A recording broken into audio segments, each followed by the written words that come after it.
जैसे कि हर financial instruments के रिस्क और रिटर्न हम परखते हैं, साथ ही उसका रिस्क भी हमें एक बार जानना चाहिए। मार्केट लिंक्ड डिबेंचर के नाम सुन के लगता है कि ये स्मार्ट और स्ट्रेटेजिक इन्वेस्टमेंट है, which it is. But smart investing के साथ साथ कुछ ऐसे पॉइंट्स हैं जो हमें बिफोर इन्वेस्टिंग रिव्यू कर लेना चाहिए।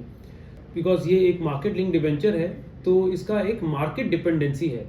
इसका रिटर्न जो पता चलता है वो एक स्ट्रेटजी के ऊपर है। अगर मार्केट रिटर्न देता है और मार्केट की परफॉर्मेंस आती है तो इसका रिटर्न भी मार्केट की परफॉर्मेंस से लिंक्ड है, और आपको रिटर्न जो मिलेगा वो मार्केट की वजह से मिलेगा।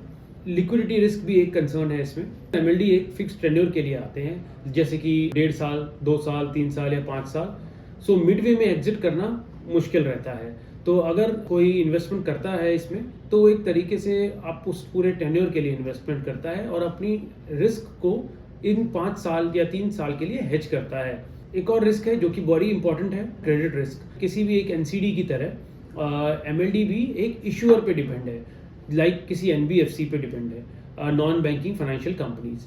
तो ये एमएलडी भी एक एनबीएफसी इशू करती है जिसकी अपनी एक कैपिटल एडिक्वेसी होती है, और एक रिस्क है जो कि क्रेडिट रिस्क माना जाता है किसी भी डेट इंस्ट्रूमेंट में। वैसे ही एक एमएलडी में भी एक डेट इंस्ट्रूमेंट है, जैसे कि किसी भी बॉन्ड इंस्ट्रूमेंट के अंदर एक इशूअर होता है और उसकी क्रेडिट रिस्क मायने रखती है, वैसे ही एक एमएलडी भी किसी एनबीएफसी की तरफ से इशू होता है और उसकी कैपिटल एडिक्वेसी भी मायने रखती है।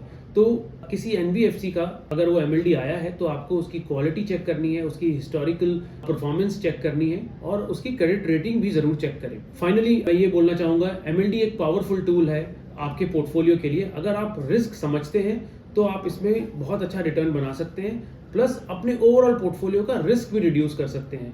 निवेश.com के प्लेटफॉर्म से इन्वेस्टिंग से आपको फ़ायदा मिलेगा। आप उनके एडवाइजर से जुड़ें और एजुकेट हों एमएलडी के रिगार्डिंग। Thank you.